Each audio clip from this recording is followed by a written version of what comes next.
Bismillahirrahmanirrahim. Assalamualaikum warahmatullahi wabarakatuh.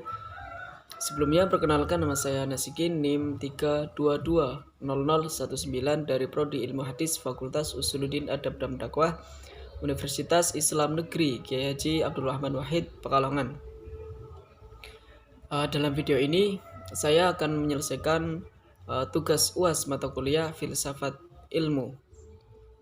Adapun definisi filsafat ilmu yang saya ketahui atau yang saya tangkap dari materi filsafat ilmu yang sudah saya pelajari, filsafat ilmu adalah suatu pemikiran reflektif yang membahas persoalan-persoalan mengenai segala hal yang menyangkut landasan ilmu, segala hal yang menyangkut segala landasan ilmu maupun hubungan ilmu dengan segala segi kehidupan. Ruang lingkup filsafat ilmu itu ada ontologi, epistemologi, dan aksiologi. Ontologi membahas tentang apa yang ingin kita tahu dan seberapa jauh kita ingin tahu. Dalam aksiologi itu mempelajari teori tentang teori tentang adanya suatu ilmu. Selanjutnya epistemologi itu membahas bagaimana cara kita mendapatkan tentang objek tertentu, dan epistemologi itu mempelajari teori tentang pengetahuan atau teori pengetahuan. Misal ilmu hadis, ya, itu cara kita mendapatkan ilmu hadis itu bagaimana cara kita mendapatkan ilmu hadis, atau cara bagaimana kita mengetahui ilmu hadis. Selanjutnya aksiologi. Kalau aksiologi itu membahas tentang nilai kegunaan pengetahuan atau mempelajari tentang teori nilai atau manfaat dari nilai. Misal itu tadi ilmu hadis, berarti dalam aksiologi itu mempelajari manfaat dari kita mempelajari dan manfaat kita dari mengetahui ilmu hadis. Manfaat ilmu hadis bagi diri kita itu apa, nilai kegunaan dari ilmu hadis itu apa, seperti itu kalau dalam ruang lingkup yang aksiologi. Berarti tadi ruang lingkup filsafat ilmu itu ada 3: ontologi, epistemologi, dan aksiologi. Manfaat mempelajari filsafat ilmu bagi kajian Islam. Seperti saya sebagai manfaat bagi mahasiswa ilmu hadis. Manfaat dari mempelajari filsafat ilmu, yaitu filsafat ilmu itu sebagai sarana pengujian penalaran ilmiah, sehingga menjadikan kita kritis terhadap suatu kajian ilmiah, tepatnya pada kajian Islam. Selain itu, filsafat ilmu juga memberikan pendasaran yang logis terhadap metode keilmuan tentang kajian Islam. Selanjutnya, Mabadi Asyrah adalah 10 deskripsi umum tentang suatu disiplin ilmu, khususnya ilmu yang berkaitan dengan ilmu syariah. Adapun konsep Mabadi Asyrah seperti dalam Nadom, inna mabadi kullu ilmu asyratun al-hadu wal mawdu'u summa samratu wa nisbatu wa fadluhu wal wadi'u wal ismu istimdadu hukmu syari'u masailu wal ba'du bil ba'di tafa wa min daril jami haza syarafa. Sesungguhnya pengantar dasar dalam setiap ilmu itu ada 10, yaitu tadi yang pertama al-hadu definisi, yaitu definisi ilmu, apa yang ya intinya definisi dari ilmu. definisi dari setiap ilmu lah. Terus al mau al maudu'u yaitu ruang lingkup dari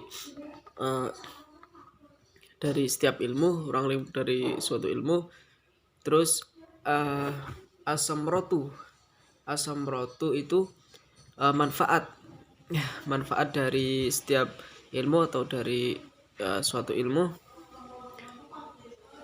Kemudian yang keempat ada nisbatuhu, yaitu hubungan suatu ilmu dengan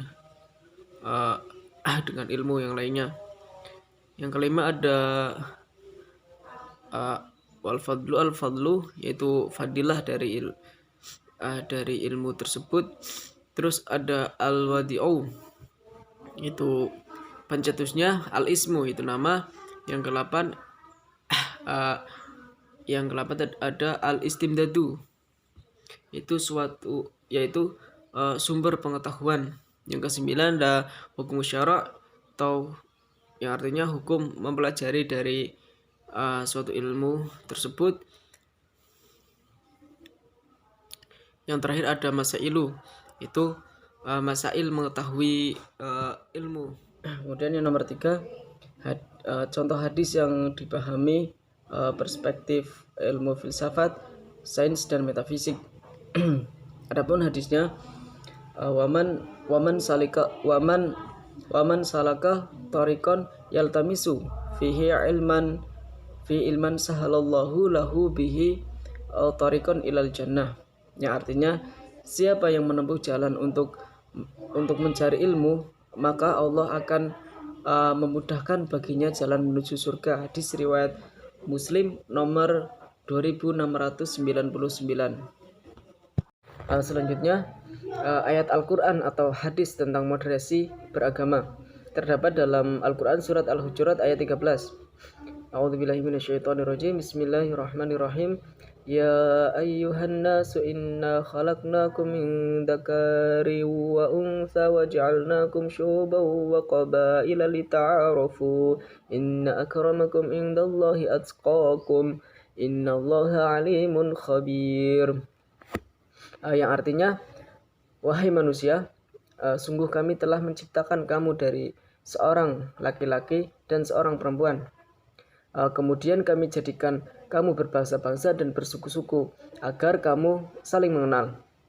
Sesungguhnya yang paling mulia di antara kamu di sisi Allah ialah orang yang paling bertakwa.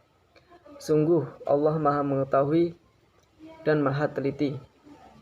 Quran surat Al-Hujurat ayat 13. Selanjutnya, hadis yang berkaitan dengan moderasi beragama, yaitu pada hadis riwayat Ahmad, Baihaqi dan Al-Hakim, yang artinya dari Buraidah al-Islami berkata, pada suatu hari aku keluar untuk suatu keperluan. Tiba-tiba Nabi SAW berjalan di depanku, kemudian beliau menarikku. Ketika itu kami menemukan seorang laki-laki yang sedang sholat dan ia banyakkan rukuk dan sujudnya. Nabi bersabda, apakah kamu melihatnya sebagai orang yang riya? Kemudian maka aku katakan Allah dan Rasulnya yang lebih mengetahui. Beliau melepaskan tanganku dari tangannya, kemudian beliau menggenggam tangannya dan meluruskannya serta mengangkat keduanya seraya berkata, hendaklah kamu mengikuti petunjuk dengan pertengahan atau moderat. Beliau mengulanginya 3 kali, karena sesungguhnya siapa yang berlebihan dalam agama akan dikalahkannya. Hadis riwayat Ahmad, Baihaqi dan Al-Hakim. Itu saja yang bisa saya paparkan, kurang lebihnya mohon maaf. Apabila ada kesalahan dalam memaparkan, saya mohon maaf. Sekian, wassalamualaikum warahmatullahi wabarakatuh.